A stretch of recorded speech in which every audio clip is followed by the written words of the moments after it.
Salam saudara, kita semua ya pada hari ini berbahagia bisa menyembah Tuhan yang Maha Kuasa. Ya, terkadang saya tuh heran saudara ya, kenapa kok beribadah saja sangat sulit sekali kepada Tuhan. Kita percaya Tuhan itu yang Maha Kuasa, Tuhan ada anak Allah yang Maha Tinggi. Yang seperti khotbah kemarin kan, setan pun percaya Tuhan kita ada Tuhan anak Allah yang Maha Tinggi dan berkuasa atas dunia, berkuasa atas surga dan berkuasa atas neraka. Hidup kita bergantung pada Tuhan.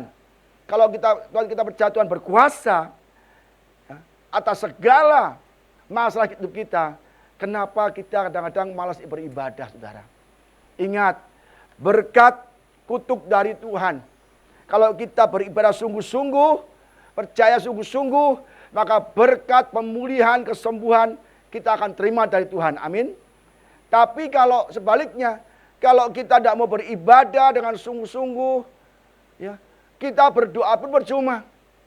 Karena kita tidak akan didengar doa-doa kita. Yang kita akan ngomongkan, penghalang doa kita adalah apa?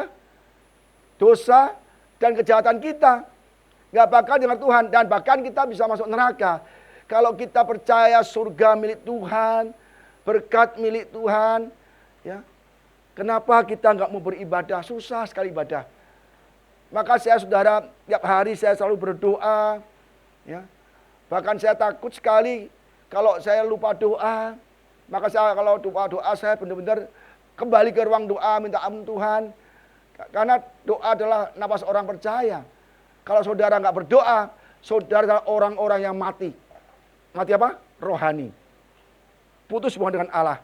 Kalau kita mati rohani, maka segala doa kita yang kita naikkan, kalau kita putus-putus saja, Tuhan tidak akan sembuhkan. Kalau minggu lalu kita sudah belajar, 2 minggu lalu tentang apa? Tuhan mengalahkan alam, mengalahkan badai, mengalahkan angin ribut di danau, ya kan? Sampai manusia pun murid Yesus kaget, wih, ini siapa nih? Manusia apakah nih? Heran. Kenapa? Badai pun taat kepada Yesus. Badai yang begitu parah, manusia yang ahli dalam perahu tidak bisa mengalahkan badai, tapi bersama Yesus badai bisa diredakan. Ya kan? Yang kedua, kemarin kita belajar tentang Yesus berkuasa atas roh jahat, iblis-iblis. Ya, 6.000 iblis di satu orang di Gadara. Ya kan? 6.000 setan. Yesus sanggup usir. Bahkan setan yang menyembah Yesus ngomong, engkau adalah Yesus anak Allah yang Maha Tinggi. Menyembah. Setan pun menyembah. Setan pun memohon. Setan pun juga percaya Yesus anak Allah yang Maha Tinggi. Tapi kita anak-anak Tuhan terkadang tidak percaya bahwa Yesus adalah anak Allah yang Maha Tinggi. Apa? Karena kita tidak menyembah sungguh-sungguh. Kita lebih mementingkan pekerjaan kita, lebih mementingkan hobi kita, lebih mementingkan uang kita, dan kita tidak menyembah Tuhan dengan sungguh-sungguh. Maka Tuhan tidak akan berkenan. Yang ketiga ini kita belajar bagaimana Tuhan mendemonstrasikan kuasa atas sakit penyakit, atas kematian seorang anak, dan atas penyakit yang sudah 12 tahun pendarahan. Yesus berkuasa atas alam, berkuasa atas setan, berkuasa atas sakit penyakit, dan berkuasa atas segala keadaan kita. Maka kita harus sembah Tuhan, ibadah sungguh-sungguh, berdoa senantiasa, baca firman senantiasa. Maka segala badai kehidupan kita, Tuhan sanggup redakan. Amin. Ya, kita belajar tentang Yesus menyembuhkan perempuan pendarahan yang 12 tahun tidak sembuh-sembuh. Dan juga Yesus membangkitkan anak Yairus mati. Juga 12 tahun umurnya mati dan dibangkitkan. Bagi manusia ada semuanya nggak mungkin, tapi bagi Tuhan semuanya mungkin. Amin, saudara. Ya, kita belajar mulai Markus 5 ayat 21 sampai 43. Ya. Markus 5 ayat 21 sampai 43. Sesudah menyeberang lagi dengan perahu, orang banyak berbondong-bondong lalu mengerumuninya. Ya. Setelah menyeberang lagi, dari mana itu? Dari Gadara. Yesus membuat banyak mujizat. Yesus banyak mengalahkan setan-setan supaya orang Gadara, orang Gentile, orang di luar Yahudi, orang yang nggak percaya Yesus percaya dengan adanya pelepasan dari roh jahat itu. Tapi nyatanya seluruh kota, seluruh penduduk, semua datang kepada Yesus. Yesus malah diusir. Udah janganlah. Gara-gara engkau babi-babiku hancur. Babi-babiku mati. Bisnisku hancur. Ekonomiku hancur. Gara-gara Yesus datang. Orang di Gadara dan Dekapolis itu semua. Gadara itu adalah peternak babi. Dan dia berkata lebih baik Yesus jadi sini lagi. Gara-gara Yesus semuanya hancur. Dia lebih mementingkan bisnis. Di Gadara orang lebih mementingkan pekerjaan. Di Gadara orang lebih mementingkan harta, uang. Atau mungkin apapun yang kita miliki. Tapi tidak mau menerima Yesus. Yesus kalau ditolak, disuruh pergi. Ya dia pergi, gak memaksa. Ya, gak memaksa. Karena Yesus kasih keselamatan. Kasih kabar baik. Ya, kasih mujizat. Tapi ditolak, Yesus pergi. Maka di Markus katakan, ia tidak dapat mengadakan suatu mujizat di sana, di kotanya, di Nazaret ya. Kecuali menyembuhkan beberapa orang sakit dengan meletakkan tangannya atas mereka. Ia merasa heran atas ketidakpercayaan mereka. Lalu Yesus berjalan keliling dari desa ke desa sambil mengajar. Ya, Yesus pun ditolak di kotanya sendiri. Ditolak, dia heran. Ini kotaku sendiri loh. Orang dengar aku bikin mujizat. Banyak orang dengar aku bikin mujizat. Tapi kotaku sendiri tidak mengakuinya. Di keluarga aku sendiri tidak mengakui, aku diusir juga. Dia heran. Maka Yesus berkeliling dari desa ke desa. Di sini juga ditolak. Yesus diusir dari Gadara. Dia kembali menyeberang ke kotanya lagi. Ya, Kapernaum. Jadi saudara, kita harus tahu bahwa kita adalah keluarga Allah. Anak-anak Allah. Jangan sampai kita tidak percaya. Kalau kita tidak percaya, tidak mau berdoa, tidak mau sungguh-sungguh beribadah, Yesus akan pergi kepada orang lain. Mungkin orang yang di luar kekristenan. Ya kan? Maka kata Yesus katakan, di sini di Injil untuk orang Israel, orang Yahudi. Tapi orang Yahudi menolak.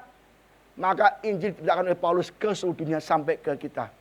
Ya. Jadi ingat, ini Yesus ditolak, dia pergi. Dan ketika dia menyeberang, orang Kapernaum, orangnya sendiri, orang Yahudi, berkerumun.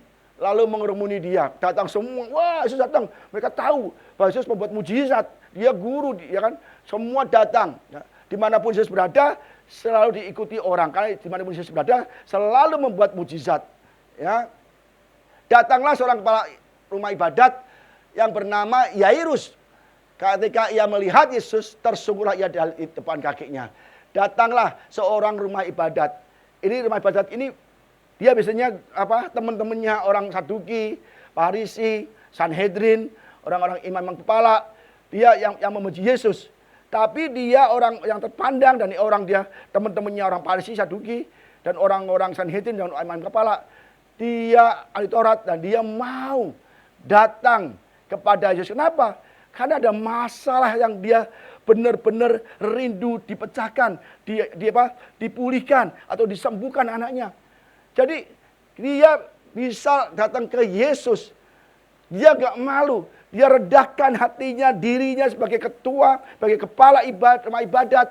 Dia datang kepada Yesus. Sebab dia percaya, datang kepada Yesus, sesuatu terjadi. Orang lumpuh datang kepada Yesus, berjalan. Orang buta datang kepada Yesus, melihat.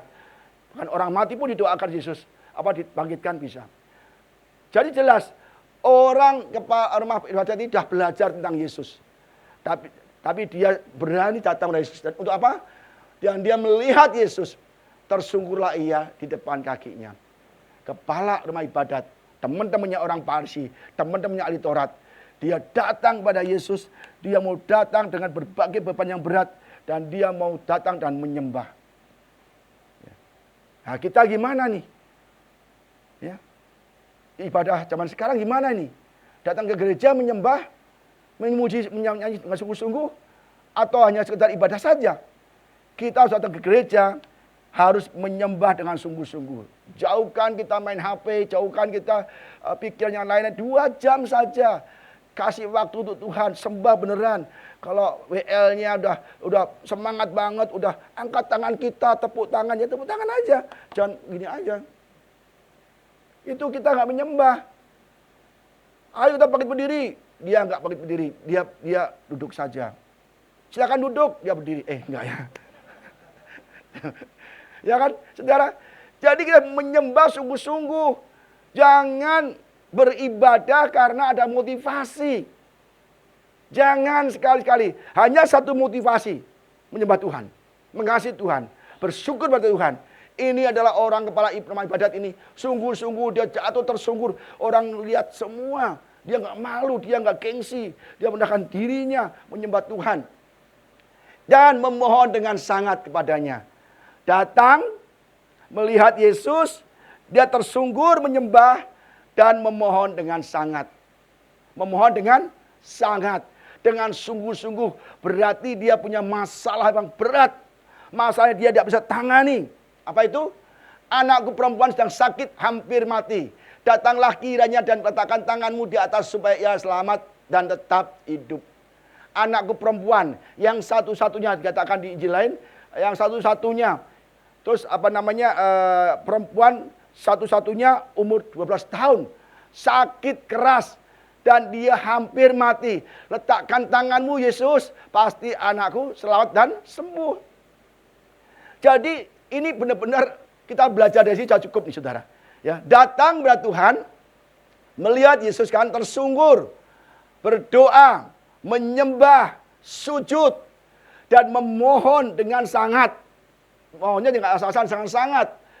Ya. Dan ini ada iman. Dan kiranya dan letakkannya tanganmu atasnya supaya ia tetap selamat dan hidup. Bayangkan. Dia ada punya iman. Kalau Yesus letakkan tangannya ke atas anakku, dia pasti sembuh.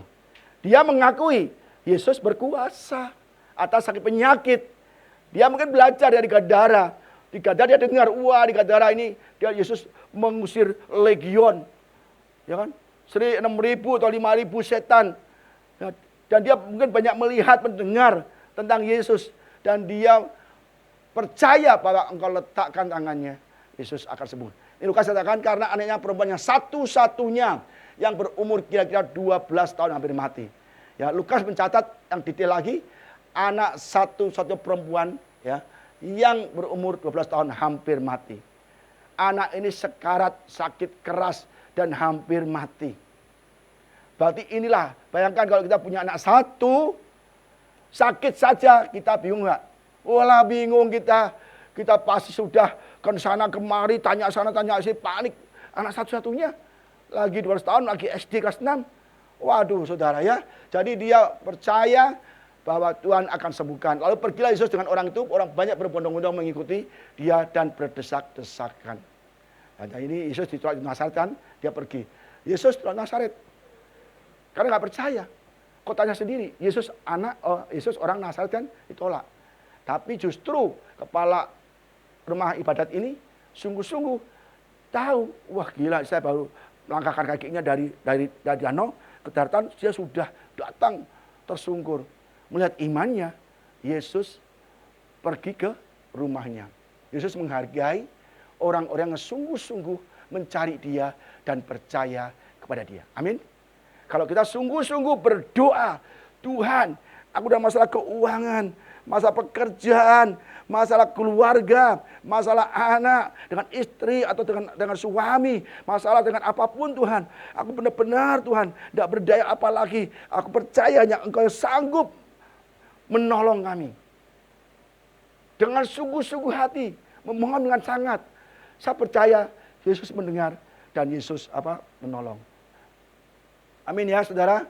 Jadi mulai kita belajar seperti belajar dari orang ketua kepala rumah ibadat ini. Yang kedua, Yesus datang ke rumahnya Yairus untuk menyembuhkan orang sakit, menyembuhkan anaknya yang hampir mati.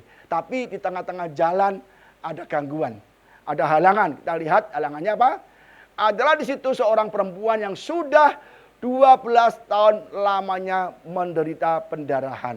Di sini adakah wanita yang sakit pendarahan 12 tahun?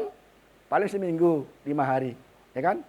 Ini pendarahan 12 tahun. Ya kan?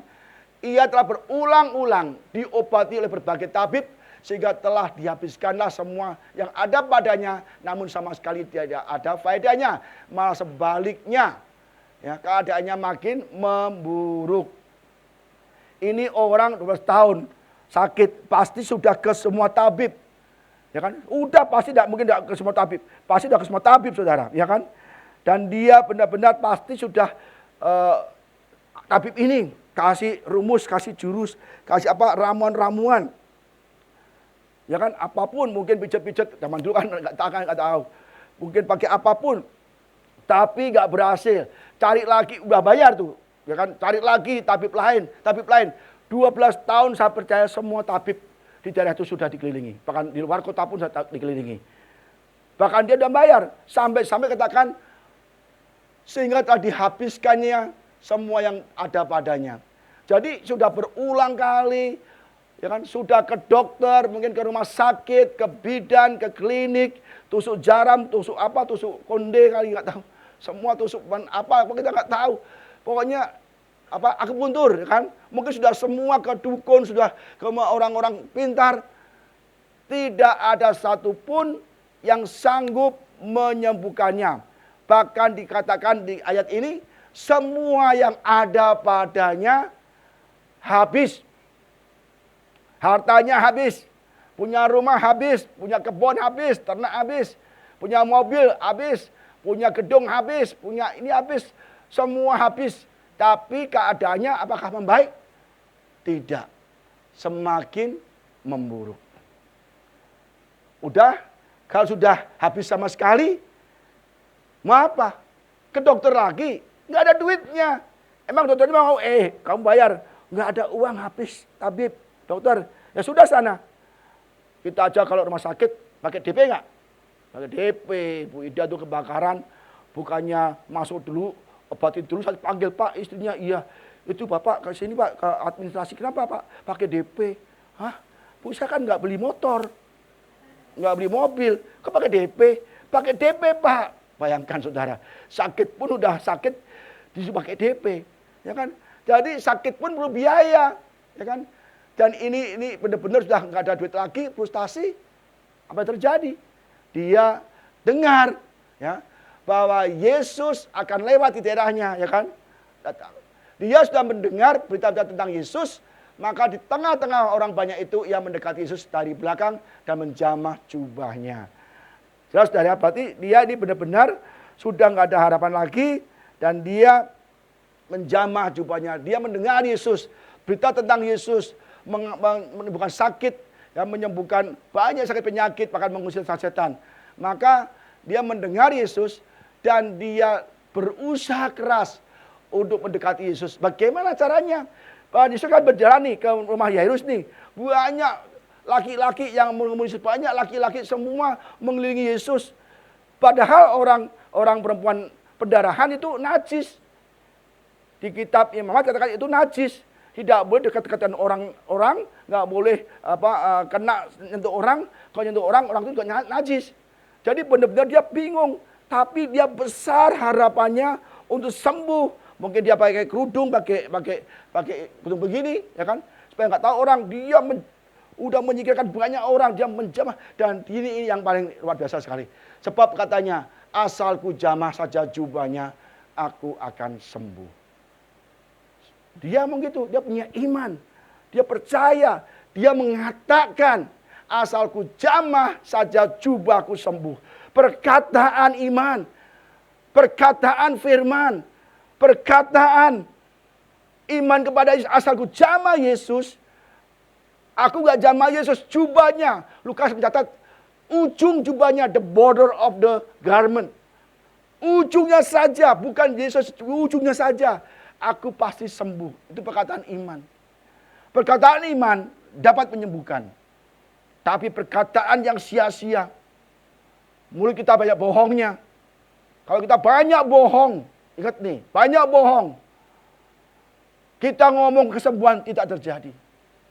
Maka jangan banyak mengucapkan kata-kata bohong, jangan mengucapkan kata-kata yang sia-sia, kata-kata yang tidak berkenan, apalagi aduh aku gak sembuh, aduh aku pasti mati, aduh aku pasti gak ada harapan, pasti gak dipulihkan.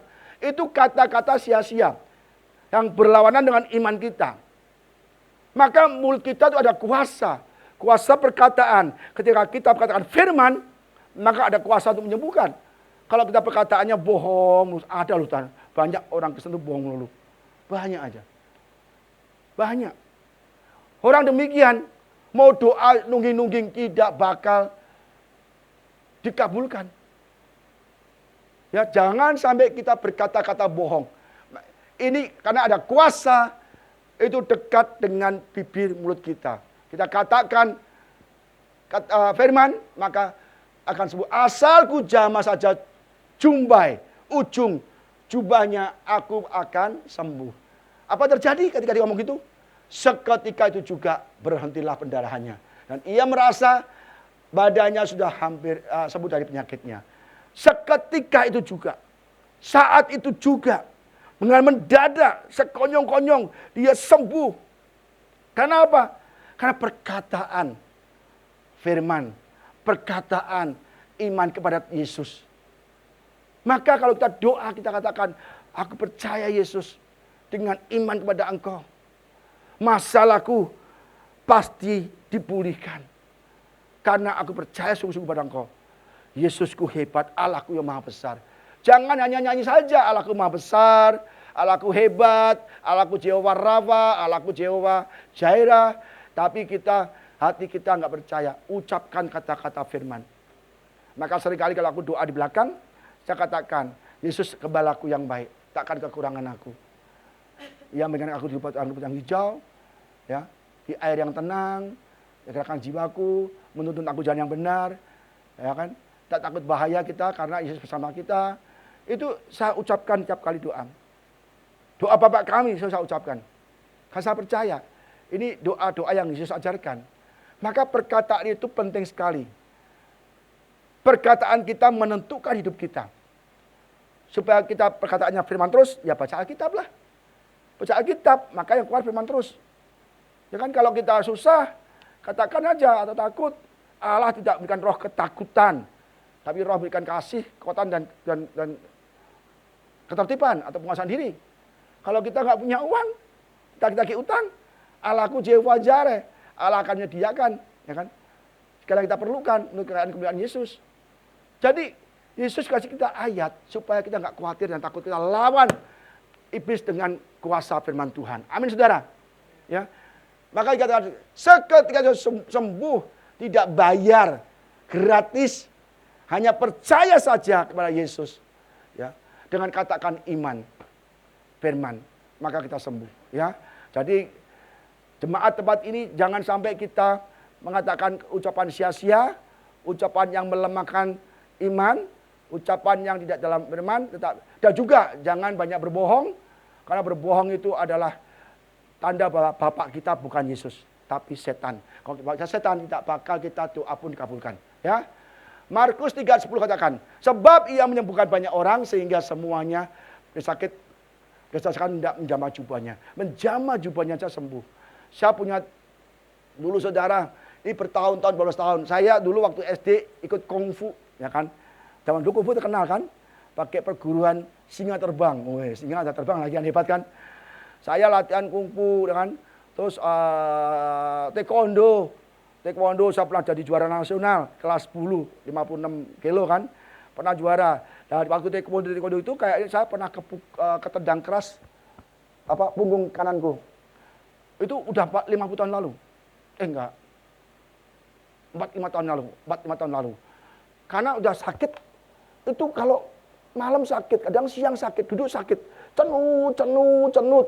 Saya sudah ke sinseng. Ya, zaman dulu kan saya belum kenal belum bertobat. Karena suhu. Dulu Semarang terkenal suhu ajong apa itu.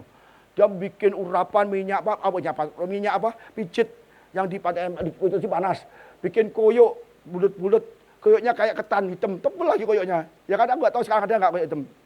Tebel, kayak lem tempel jebret. Itu sudah ke rumah ke tukang urut kemana. Itu bertahun-tahun. Itu tidak pernah sembuh. Semua suhu, semua tukang pijit.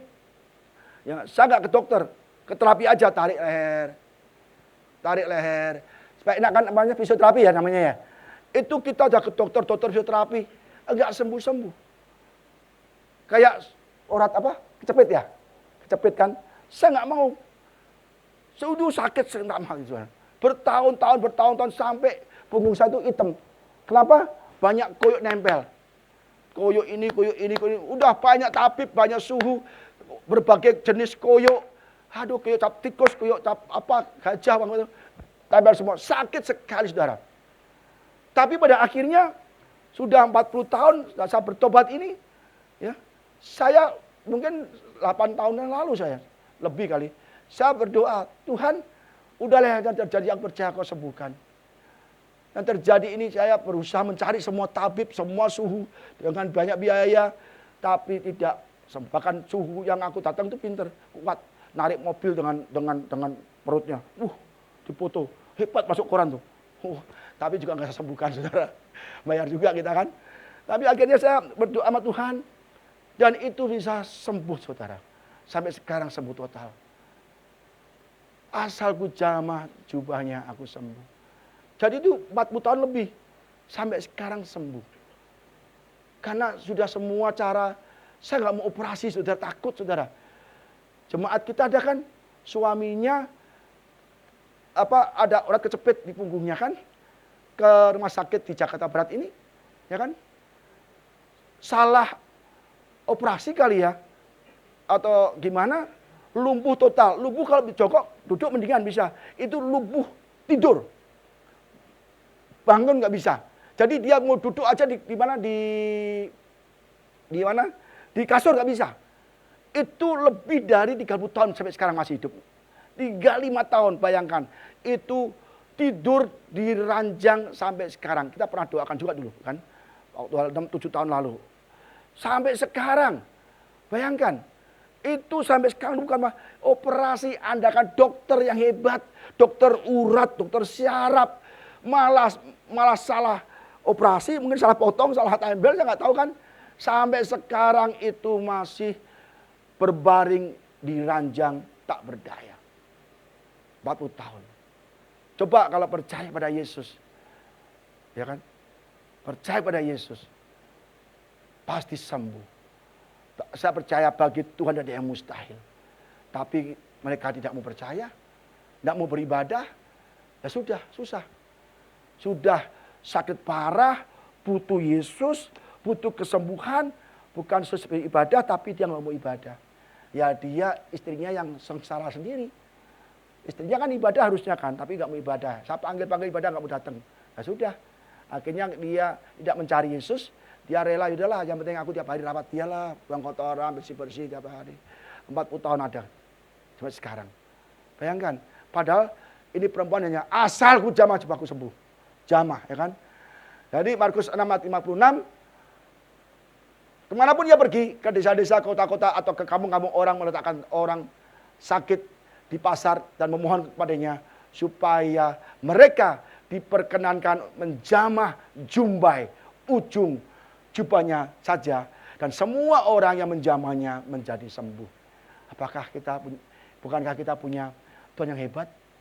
Menjamah jubahnya sembuh. Kapan kita mau seperti itu? Sungguh-sungguh menjamah hati Yesus. Ibadah sungguh-sungguh. Kita ibadah sering malas. Saya panggil berapa orang untuk datang saja nggak mau. Datang yuk, kamu punya masalah. Kamu datang pasti Tuhan akan pulihkan. Kalau kamu dengar firman, firman itu timbul dalam hatimu, iman kamu timbul. Ada firman dengar, iman timbul. Pasti kamu berdoa, pasti sembuh. Karena apa? Firman taburkan tanah yang subur, dia iman tumbuh, iman itulah yang menggerakkan mujizat Tuhan. Ya. Jadi kalau kita mau disembuhkan, ya, apapun bentuknya, pasti kita akan jubah. Jadi jubahnya pun bisa menyembuhkan. Di sini katakan, ya kan, Elisa juga demikian, Elia juga Elisa juga sama. Mengambil jubahnya, dikulungnya, dipukulkan ke atas air, maka terbagilah air itu ke sebelah kiri, sini dan ke sebelah sana. Sehingga menyeberanglah keduanya dengan berjalan di atas tanah yang kering. Elia dan Elisa, dia pakai sarana, bukan jubah tapi dengan jaketnya. Dengan apa?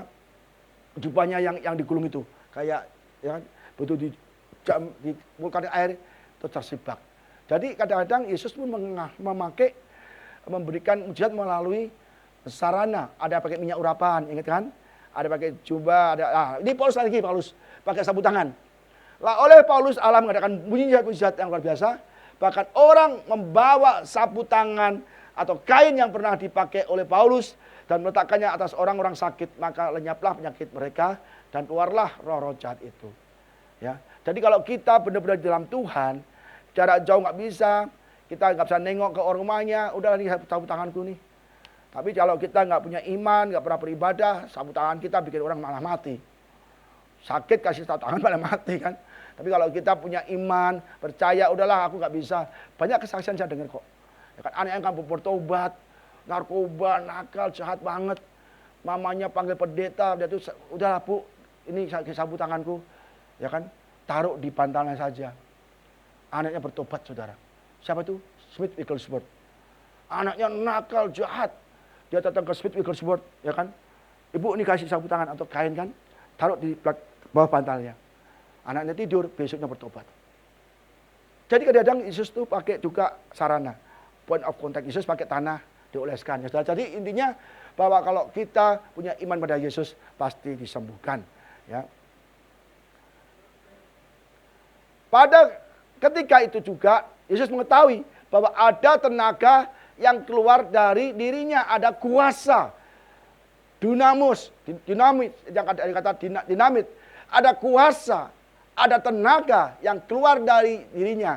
Lalu ia berpaling ke tengah orang banyak. Bertanya, siapa yang menjamah jubahku? Ketika dijamah itu ada kuasa keluar. Kuasa kesembuhan kan.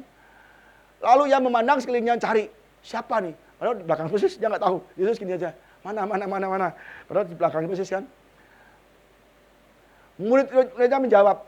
Engkau melihat bagaimana orang-orang ini berdesak-desakan dekatmu. Dan engkau bertanya, siapa yang menjamah aku?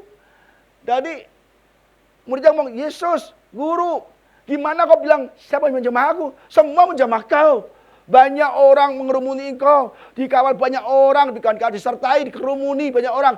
Pengen menjamah Tuhan semua, tempel-tempelan. Bagaimana kau cari siapa yang menjamah aku? Ternyata banyak orang berdesak-desakan dengan Yesus, tempel-tempelan, pengen pegang Yesus, mungkin pegang, tapi dia tidak punya iman. Ya, maka hanya perempuan itu yang beneran itu yang sembuh karena dia punya asa untuk aku sembuh. Tapi yang lain hanya bersama Yesus, tempel-tempelan, ya mungkin kalau kita mungkin selfie-selfie dekat jenderal, dekat siapa pejabat, kita selfie-selfie. Dulu begitu, dekat Yesus bangga, wah sembuh. Desakan kena Yesus, kena kainnya. Mereka tidak disembuhkan, tidak ada restorasi. Karena apa? Dia tidak mempunyai iman. Ya, jadi lalu ia memandang sekelilingnya untuk melihat siapa yang telah melakukan itu. Yesus tetap penasaran. Enggak, yang lain tempel-tempel, yang lain menjamah aku, yang lain bersama aku, yang lain kena pakaianku, kena tubuhku. Tapi aku tidak merasakan ada kuasa keluar. Maka dia cari. Perempuan itu yang menjadi takut dan gemetar ketika mengetahui apa yang terjadi atas dirinya. Tampil tersungkur di depannya Yesus. Yesus dengan tulus memberitahukan segala sesuatu padanya, kesaksian dia. Maka katanya pada perempuan itu, "Hai anakku, imanmu telah menyelamatkan engkau. Pergilah dengan selamat dan sembuhlah dari penyakitmu." Ya. Jadi kalau kita punya iman, tidak hanya disembuhkan, tapi juga diselamatkan, dipulihkan. Make you whole. Utuh, seutuhnya. Ya. Hai anakku. Lihat iman, Yesus menganggap dia bukan hai perempuan, tapi hai anakku. Kalau kita punya iman pada Yesus, kita akan katakan, anakku. Apapun yang kau doakan, pasti aku mendengar. Karena anak, Bapak pasti memberikan apa yang anak butuhkan. Amin. Tapi kita siapa? Kita bukan anaknya. Kalau kita buat jahat, dosa melulu, ya kan? Iri melulu, serang orang melulu, bohong melulu. Kita anaknya iblis. Ingat tuh, kalau kita berbohong itu iblis bapak pembohong, bapak pendusta.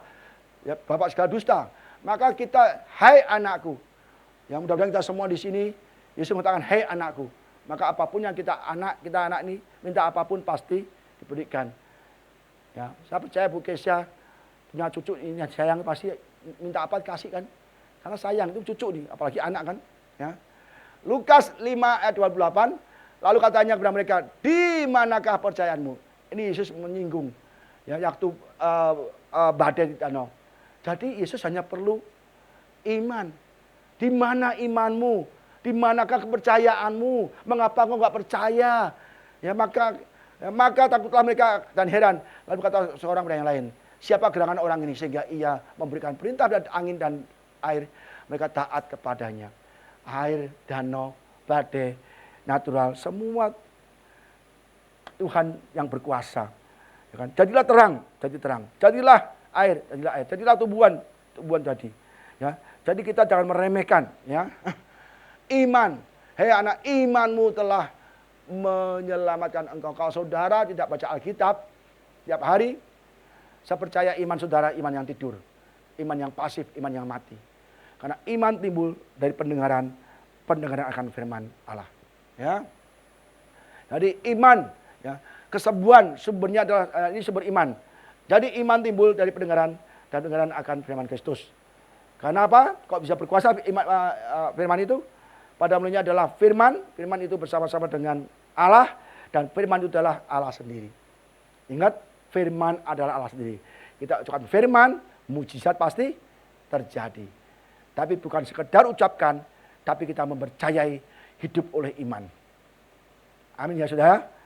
Kita belajar lagi. Next. Ketika Yesus masih berbicara, datanglah orang dari keluarga kepala rumah ibadat itu berkata, anakmu sudah mati. Apa perlunya lagi engkau menyusahkan guru? Ya. Jadi dikatakan bahwa setelah Yesus mendelay ke rumah Yairus karena ada menolong orang lain pendarahan. Begitu dia lagi ngomong sama perempuan pendarahan, anakku ya, engkau diselamatkan ya. Terus apa saudara? Begitu ngomong belum selesai dengan perempuan pendarahan, datanglah banyak orang dari rumah Yairus mengatakan, anakmu sudah mati, udahlah cancel, tidak usah datang ke rumah, guru jangan susahkan lagi. Itu Yairus harusnya drop. Kalau orang bilang, anakmu mati ada harapan lagi, kita pasti stres kan? Waduh nggak ada pengharapan, udah mati kok. Udah mati pasti nggak ada harapan lagi, nggak bisa hidup lagi. Aduh stres dia. Tapi Yesus berkata apa? Yesus tidak menghiraukan perkataan mereka.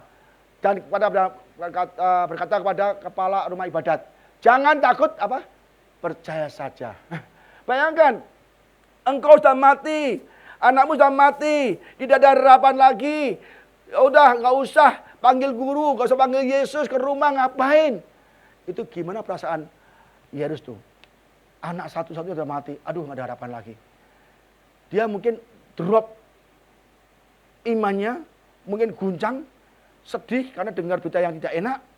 Kalau kita dikatakan, ibu atau bapak, ini report dari dokter, bapak kena cancer stadium 5. Kita drop nggak? Waduh, umurku sudah nggak lama lagi.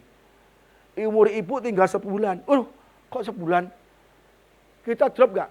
Drop. Tapi firman Tuhan mengatakan, jangan takut, percaya saja. Ya kan? Lalu Yesus tidak memperbolehkan seorang pun ikut serta kecuali Petrus, Yakobus dan Yohanes, saudara Yakobus. Kenapa Yesus melarang orang-orang lain untuk ikut? Karena orang-orang lain melemahkan kepala rumah ibadat Yairus. Kalau orang-orang ini ikut terus, nanti di jalan Yairus percuma. Sudah mati, tidak ada harapan. Udahlah, kamu urus pakai peti, urus petinya di mana, kubur di mana. Udahlah kamu jangan mikirkan kesembuhan lagi, udah mati. Pikirkanlah tentang penguburannya. Mau ke San Diego Hill atau kemana atau ya kan? Atau kemana itu kan dekat banyak kan? Urus ajalah supaya kamu nggak usah lagi, udah nggak ada harapan. Pasti sepanjang jalan itu orang-orang dari rumahnya pasti akan menguatkan Yairus. Yairus udahlah, udah mati, udah tabahlah, rela ajalah, lepaskanlah, udah nggak ada harapan kok. Udahlah, pasti untuk. Maka tidak boleh mereka ikut. Ingat, kita jangan sampai berkumpul dengan orang-orang yang tidak punya iman. Apalagi tidak kenal Yesus. Apalagi orang seberang. Jangan sampai kita berkumpul dengan orang-orang yang tidak benar. Kita berkumpul dengan orang, lihat orangnya. Ini orangnya, gerejanya, ibadahnya kuat gak? Baca firman gak? Doa gak? Sungguh-sungguh nggak dalam Tuhan. Kalau kita ketemu orang, kumpul dengan orang ya, yang tidak percaya Yesus sungguh-sungguh, itu akan melemahkan hidup kita. Udahlah Yairus, percuma mati, tidak saya tolong lagi. Yang mati juga bukan anak doang kok, orang semua juga mati. Itu tetangga kita juga mati anaknya. Itu tetangga kita yang ujung sana, itu barusan kemarin ketabrak mobil. Mati juga kan. Oh, ngomongnya banyak terus. Maka kita harus mempunyai perkumpulan yang seiman, yang kuat imannya. Maka Yusuf jangan takut cacat. Maka kita tidak boleh ikut semua. Tidak boleh ikut. Maka kata Mazmur katakan, janganlah engkau berbuat menurut nasihat orang fasik. Orang fasik, orang jahat pasti nasihatnya juga jahat. Jangan berdiri di jalan orang berdosa. Jangan duduk sama cemooh. Maka kita harus jauhkan itu semua. Kalau kita berdiri, berduduk, makan bersama-sama orang mereka, ya pasti kita juga akan ketularan. Amin saudara. Kecuali saya imannya kuat, bisa menginjil. Udahlah kamu jangan begitu, jangan sombong-sombong, meninggikan orang lain, janganlah kamu bohong-bohong. Kalau Pak kan bohong dikit, tapi bohong dikit bohong lama-lamanya kan. Jadi udahlah jangan bohong-bohong, janganlah kita melemahkan orang. Akhirnya kita banyak kumpul dengan orang-orang gitu, kita akan tertular. Maka Paulus berkata, pergaulan yang buruk merusak kebiasaan yang baik. Kita punya kebiasaan baca Alkitab, berdoa ke gereja, komsel. Udahlah, mulai sekali aja yuk saya tatir makan. Wih, kasih makan. Walah ke gereja. Udah, enak kasih makan, cak restoran. Yuk kita ke karaoke yuk. Kan? Setan itu pintar, saudara. Maka jangan kumpul-kumpul dengan orang yang imannya belum sungguh-sungguh. Jauhi semua. Saya berkali-kali katakan, saya jauhkan semua orang-orang yang tidak sesuai. Ya, orang yang jahat, orang yang berzina, orang-orang yang tukang bohong-bohong, saya sudah jauhkan semua. Bahkan saya blokin semua satu-satu. Saya nggak mau dipengaruhi oleh mereka. Ya, maka Yesus tidak mau, tidak mengizinkan mereka ikut. Ya, Yesus tetap percaya pada Yesus sekalipun anaknya sudah mati. Iman Yesus tidak bergantung pada situasi atau kondisi. Apapun mau mati, tapi dia percaya. Yesus berkata, jangan takut, jangan khawatir, ya, jangan cemas. Percaya saja. Ya. Apa yang terjadi saudara? Ini juga demikian. Kata di Yohanes ketika Lazarus mati, kakaknya sama siapa namanya? Maria dan Marta, ya, ketemu Yesus, datang, mana Lazarus yang mati ini? Yesus, kalau engkau datang lebih awal, Lazarus tidak mati. Kenapa engkau terlambat? Aku udah WA kamu Yesus. Udah SMS, ya kan? Kok nggak datang-datang 4 hari Lazarus dikubur. Kalau Yesus nggak berlambat-lambat, kalau Yesus tidak lelet, Yesus kalau tidak menunda-nunda, pasti saudaraku Lazarus tidak mati. Ya kan? Selalu kadang-kadang kita tidak fokus pada Tuhan dengan keadaan. Ya harus tidak demikian. Ya maka ketika Yesus datang, mana di kuburan? Oh di situ Yesus. Itu sana gubahnya tuh. Kata Yesus, angkatlah batu itu. Marta, saudara orang yang meninggal itu berkata kepadanya, Tuhan, ia sudah berbau sebab sudah 40 hari ia mati. 4 hari mati. Bayangkan, 4 hari mati. Jadi sudah dikatakan, ya kan? Jangan kamu pokoknya harus percaya kan. Maka dia bilang, Tuhan percuma, sudah terlambat. Terlambat sudah kau datang padaku, ya kan? Itu kata Benny Panjaitan kan. Ini kata Marta, terlambat guru. Mana udah mati, udah 4 hari, udah berbau. Udah berbau berarti benar-benar mati. Tapi Tuhan menegur Marta, bukankah, ya kan? Sudah aku katakan kepadamu, jikalau engkau percaya, apa saudara? Engkau akan melihat kemuliaan Allah. Yesus hanya perlu iman. Yesus hanya perlu iman kita. Kalau kita percaya, apapun segala masalah kita, pekerjaan, masalah keuangan, masalah hutang, masalah keluarga, pernikahan, penyakit, apapun, kalau kita percaya, pasti kita lihat kemuliaan Allah. Mungkin Tuhan izinkan saat ini saudara mengalami berbagai masalah, ya kan? Ya, keuangan, pekerjaan, mungkin ada yang belum punya anak, mungkin ada yang perlu bayar utang, bayar cicilan rumah, ya kan? Izinkan Tuhan itu, supaya kita mencari Tuhan, datang, menyembah, memohon, ya, dengan iman, berkata, aku jamah jubahmu Tuhan, aku percaya, aku tidak khawatir.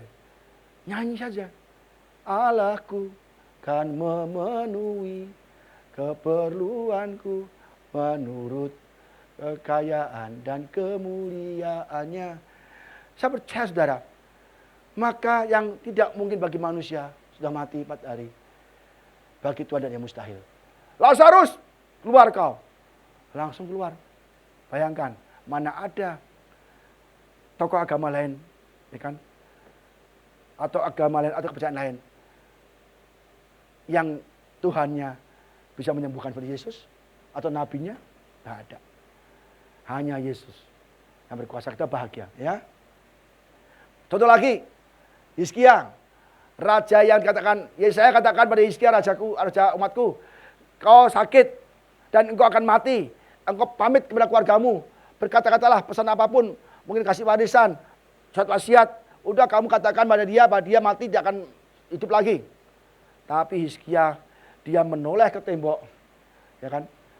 Dia menoleh ke tembok, dia menangis dengan sangat dan berdoa, Tuhan, aku sudah baik untuk rakyatmu. Berhala-berhala aku singkirkan di kota, di negeri ini. Tiang-tiang berhala aku robohkan. Tidak lagi penyembahan dewa-dewa asing di negeri ini. Dia nangis, gitu aja. Tuhan ingat. Apa terjadi? Baiklah, dan katakanlah kepada Hizkia, raja umatku. Beginilah firman Tuhan, Allah Daud, bapak leluhurmu. Telah ku dengar doamu, dan telah ku lihat air matamu. Sesungguhnya aku akan menyembuhkan engkau. Pada hari yang ketiga, engkau akan pergi ke rumah Tuhan. Jadi, dia nangis dengan sangat. Dia berdoa dengan sangat. Tuhan langsung ingat, oh iya kamu ibadah sungguh-sungguh.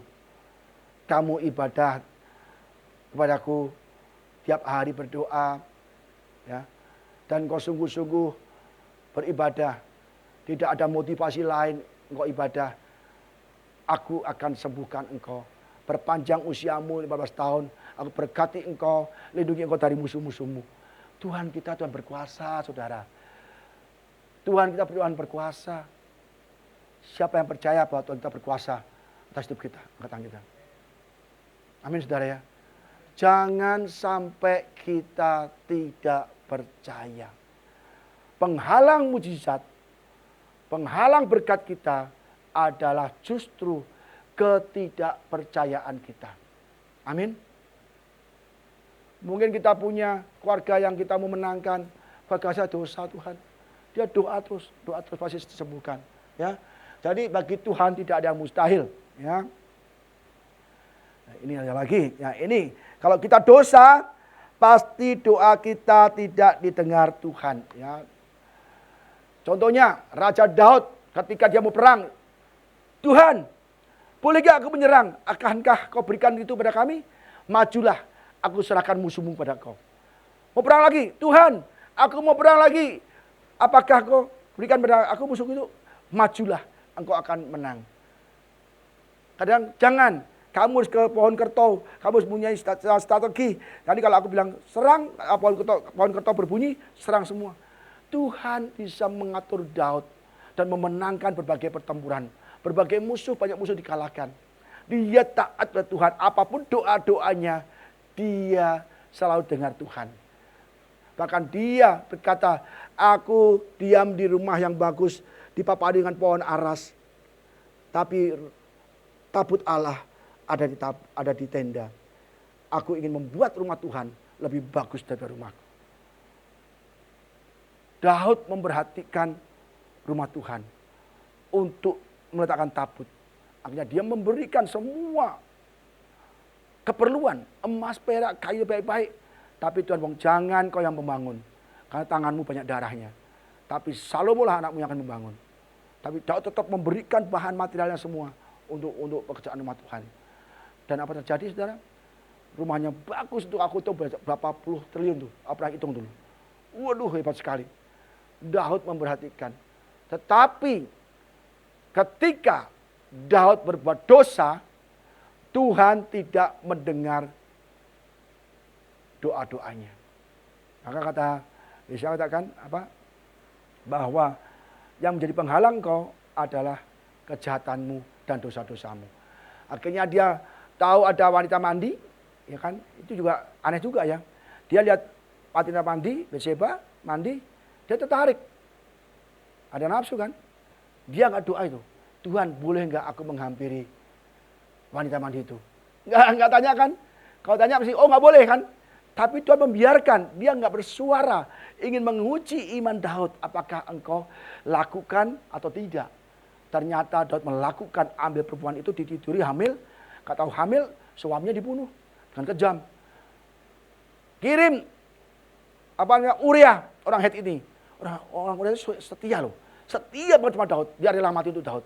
Kirim ke Uria ini ke medan perang yang paling berat. Yang paling parah, paling berat, taruh dia paling depan. Dan di depan kalian mundur semua. Jahat kan? Taruh Uria ini ke medan perang yang paling berat. Dia maju perang, taruh dia paling depan. Habis dia di depan, kalian mundur semua. Ya matilah. Dibunuh. Maka Tuhan marah. Ya kan? Istri banyak diberi, gundik banyak diberi, apapun diberi, doa dikabulkan.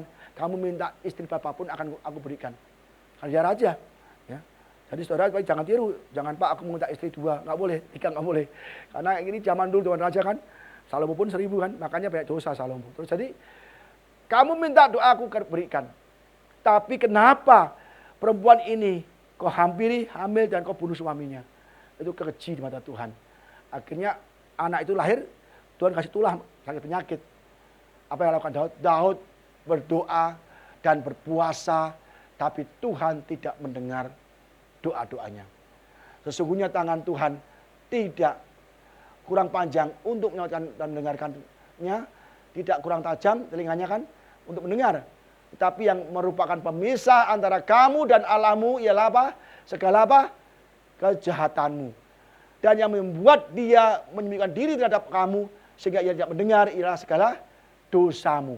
Kalau saudara berdosa, saudara berbuat jahat, doa-doa saudara tidak didengar Tuhan. Sebab tanganmu cemar oleh darah dan jari-jarimu oleh kejahatan. Mulutmu mengucapkan dusta, lidahmu menyebut-nyebut kecurangan. Jangan dusta, jangan bohong. Kalau kita sering dusta, sering bohong, pasti doa-doa saudara tidak didengar Tuhan. Sekalipun saudara mau puasa 3 hari 3 malam, puasa 5 hari 5 malam, puasa setiap hari, nggak makan sampai kurus kering, tetap tidak didengar Tuhan. Contohnya Daud. Lalu Daud memohon pada Allah. Oleh karena anak itu, ia berpuasa dengan tekun. Berpuasa dengan tekun. Dan apabila ia masuk ke dalam, semalam-malaman itu ia berbaring di tanah. Pada hari yang ke-7, matilah anak itu. Ya, jelas sekali saudara. Dia berpuasa dengan tekun. Berdoa dengan tekun. Dia pikir pengalamanku kalau doa dengar Tuhan. Maka dia doa kok kalau dengar Tuhan, tambah puasa. Tapi tetap tidak didengar Tuhan. Karena Daud berbuat dosa. Ya, dia licik. Dalam hal ini dia licik. Ya. Maka saudara ingat, jangan licik. Jangan dusta, jangan bohong. Jangan berbuat kejahatan. Amin saudara. Jadi saudara mulai hari belajar. Segala dosa-dosa saudara, segala kebohongan saudara, stop. Kalau mau saudara mau dipulihkan. Apapun, masalah saudara seberat apapun, saya percaya bagi Tuhan tidak ada yang mustahil. Yakobus 5:13 katakan, doa orang yang benar, bila dengan yakin didoakan, sangat apa? Besar kuasanya. Apa orang benar? Apa orang benar? Orang yang percaya kepada Yesus. Percaya pada Tuhan. Abraham percaya kepada Tuhan, maka dikatakan dia orang benar. Ya, dasar orang benar adalah percaya kepada Yesus. Ya. Carilah dahulu kerajaan Allah yang kebenarannya, maka semua ditambahkan kepadamu. Maka carilah Tuhan dulu, firman-Nya, ibadah sungguh-sungguh, berdoa sungguh-sungguh. Saya percaya kita semua akan didengarkan. Yang terakhir,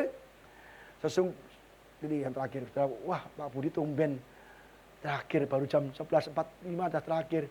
Yang terakhir ini setengah jam lagi saudara ya. Saudara, apapun dicanda aja. Benar saudara, setengah jam lagi. Enggak lah.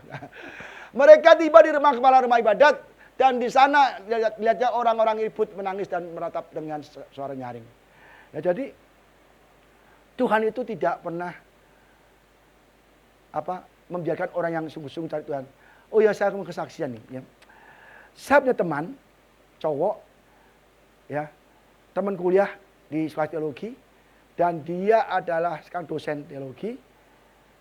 Sudah lama nggak ketemu sejak saya lulus. Tahu-tahu setahun lalu, nggak ada setahun lalu, setengah tahun lalu. Saya lihat tayangan dia, podcast dia, konten dia di TikTok. Dia kurus kering. Waduh, tangannya kurus. Kayak ketuang, waduh pipinya kempot, kurus banget. Dia lagi ngasih renungan sambil makan. Ternyata dia renungan itu saya dengarkan kenapa dia kurus. Habis badannya sambil makan, sambil ngasih renungan. Bayangkan dia syuting, dia bikin konten, dia makan roti. Ternyata dia kesaksian bahwa dia divonis kanker stadium 5. Dia dosen, dia anak Allah, dia menginjil, dia berkhotbah di mana-mana. Kena kanker. Bayangkan saudara. Kurus sekali. Aduh, kasian banget. Orang itu sama teman-temannya sering ke lantai 5. Sama kita kumpul-kumpul. Makan-makan, kumpul-kumpul. Kaget saya, loh kok begini? Saya nggak punya teleponnya kan.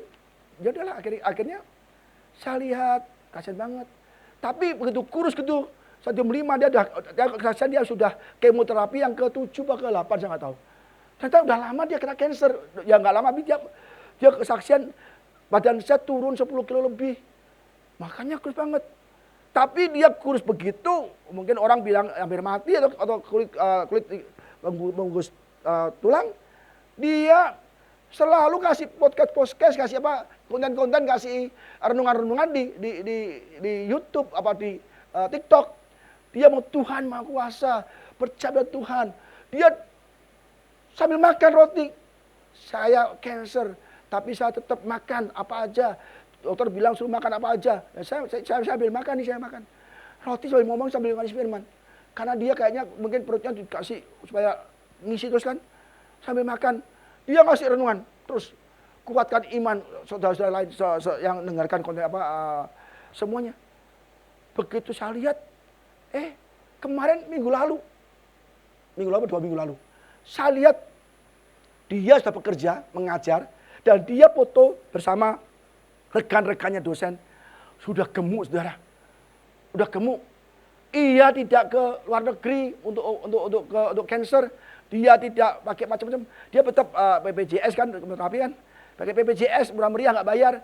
Tapi yang bikin dia sembuh dan gemuk lagi adalah dia tetap percaya, dia tetap beribadah, dia tetap menginjil, dia tetap memberitakan firman Tuhan di TikTok dan di YouTube.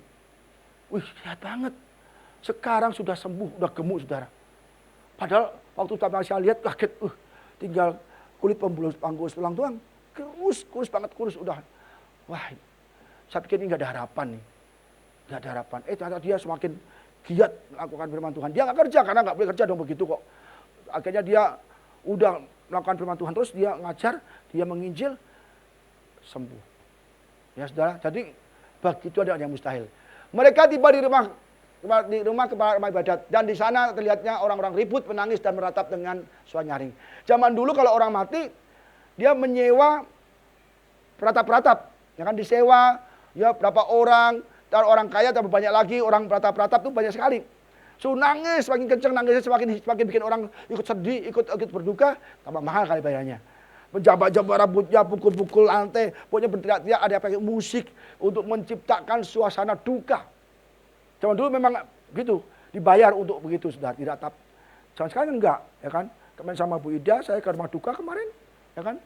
Rumah duka yang mati nggak diurusin, makan kuaci, makan roti, makan kacang. Ini ya yang punya kerja juga demikian sih. Bapak udah dapat bubur belum? Nggak apa-apa Bu, kasih bubur, kasih kolak pisang, kasih ini, rotinya banyak. Jadi ngobrol sendiri, ketawa, cekik, ketawa semua. Yang mati nggak diurusin siapa. Ya gitu sudah. Jadi zaman dulu enggak. Kalau ada duka, dia biasanya sudah menyewa peratap. Apa terjadi? Saudara yang masuk berkata kepada orang itu, mengapa kamu ribut dan menangis? Ya kan? Anak itu tidak mati, tetapi tidur. Nah, jelas ya? Anak itu tidur. Yesus percaya dia akan bangkitkan. Orang bilang mati, udah dingin. Tapi mereka yang tidak mati. Tetapi mereka mentertawakan dia dan maka diusirnya lah semua orang itu. Orang yang tidak terima firman Tuhan, yang tidak percaya Yesus diusir. Tadi diusir kan? Yang ngomong anakmu mati, tidak usah ada harapan lagi, udah jangan disal guru. Itu tidak boleh ikut ke rumah Yairus. Karena orang itu akan menggoncangkan iman, ya kan? Sekarang diusir lagi. Nggak mati, Yesus kamu bercanda. Orang udah mati lu bilang tidur. Ini buktinya mati semua. Orangnya mati udah dingin. Semua orang mentertawakan Yesus dan tidak percaya. Dan itu orang itu diusir juga, tidak boleh masuk ke kamarnya. Ya, hanya ayahnya, ibunya, dan mereka yang sama Yesus apa? Tadi 3 murid Yesus. Ya. Petrus, atau Yakobus sama Yohanes kan. Lalu dipegang tangan itu anaknya katanya talitakum. Yang berarti, anakku, aku berkata kepadamu, bangunlah. Seketika itu juga anak itu bangkit berdiri dan berjalan. Dan sebab umurnya sudah 12 tahun. Semua orang yang hadir sangat takjub. Dengan sangat ia berpesan pada mereka. Supaya jangan seorang pun mengetahui hal itu. Lalu ia menyuruh mereka memberikan anak itu makan. Bukti bahwa dia hidup. Jadi saudara, apapun masalah kita, ya, mungkin bagi kita udah ada harapan lagi, Pak. Mana mungkin sih, Pak. Kondisi keluarga saya begini. Kondisi sakit keluarga saya begini, kondisi keuangan saya begini, kondisi bisnis saya begini. Kayaknya bagi saya nggak ada harapan, Pak. Saudara, apapun kondisi saudara, sakit penyakit apapun yang sudah hadapi atau orang yang kita kasih sakit, itu tidak bukan titik. Tapi kalau kita percaya kepada Yesus, pasti Tuhan akan berikan mujizat. Amin, saudara. Ya, jadi jelas saja kita belajar di sini ada 2 kasus mati disembuhkan, pendarahan disembuhkan, dan kita belajar apa yang diberikan Tuhan hanya iman. Dan tadi katakan Yesaya, karena kau berdosa, berbuat kejahatan, dan mulutmu cemar, banyak berdusta. Jangan berdusta. Kita tuh kadang bohong itu dianggap biasa. Pak, canda Pak, sama ada biasa begini Pak. Bohong bagi kita biasa, karena hati kita sudah terbiasa berbuat dosa. Kalau bagi orang lain dosa, bohong itu bisa takut. Stephen, dia aku mau bohong Pak, aku takut mah.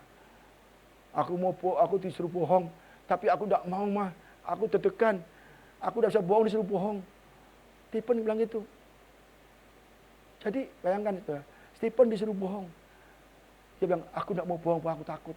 Orang kalau udah pernah bohong itu deg-degan, dak-dikduk. Lu bohong ya, lu bohong. Tapi kalau kita bohong, tapi gak ada apa-apa, biasa aja. Kita bukan milik Yesus, kita milik setan, milik iblis. Kalau kita berdoa pada iblis, pada Tuhan, Tuhan tidak mendengar. Telinganya tidak akan mendengar. Tangannya kurang panjang menolong kita, karena dosa, kejahatan kita, kebohongan kita. Ingat, GBI atau Kres, jemaatnya tidak boleh berbohong. Ya. Pengerja juga tidak boleh bohong. Ya. Musik, WL, singer, kolektan, pendoa sahabat lagi. Jangan bohong. Kalau saudara ingin doanya didengar Tuhan. Amin, saudara.